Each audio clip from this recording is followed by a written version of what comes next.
Hello everybody and welcome to your daily dose of fun history. Today we will be talking about analog horror.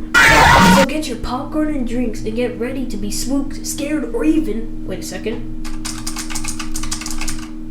frightened. The first analog horror series was debatably Orson Welles' 1938 radio adaptation of The War of Worlds, but the first series on YouTube was No Through Road. That's not scary at all.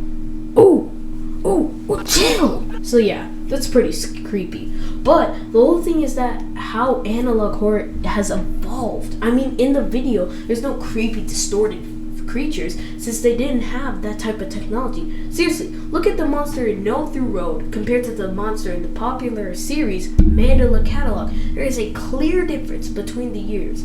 Analog horror also varies.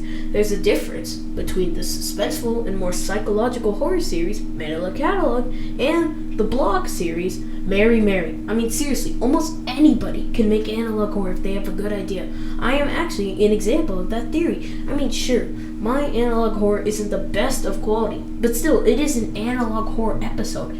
Analog horror was also built on a small community only ever gaining fame during 2015 with the release of Chris Straub's Local 58, which gave analog horror its name. Analog horror does have different approaches, such as it can be a blog or more psychological horror, or even have spooky jump scares. This just shows the community of analog horror as they are all different and unique.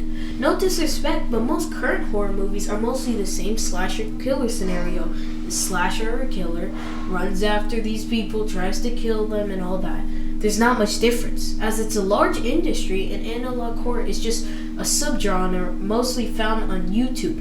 This is the difference. Analog horror isn't meant to be a quick scare, and it's meant to stay in your mind instead and keep you up thinking of whoa, what if this actually happened? For example, a current popular series, Doctor Who, has gained attraction, and the whole premise of one of the episodes is about this monster that will paralyze you and haunt you. It's not just you're gonna die, oh, I'm gonna kill you. No, it's more, I'm going to haunt you.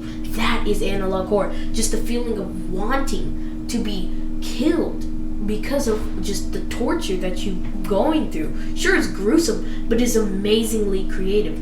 Now, this doesn't mean there isn't violence. Most series do actually have violence, but some of it is off camera. Gemini Home Entertainment is unique though, as it contains cosmic horror, body horror, and Native American mythology. This is very uncommon, as most analog horror series aren't meant to be real. Like, Mandela Catalog is a very popular one. It's not real, it's not based on some type of mythology. It might be, but from the outside, it doesn't look like it is. But Gemini Home Entertainment is different. It's located about this virus in space, and the fact that it even has body horror and Native American mythology is unique. But there is another type of thing that is close to this. It's called the Vita Carnis series, which is a series that contains flesh-eating monsters that also contains this popular thing called the Scandra Carnis, which is a fungus-type parasite that survives off of natural soil. So this just shows the amount of different ways analog horror can be applied. It can be jump scary, it can be naturey, it can be spacey, it can be whatever you want it to be, as long as you put your effort into it. So overall, analog horror is a popular subgenre that can be applied in multiple ways. Thanks for watching.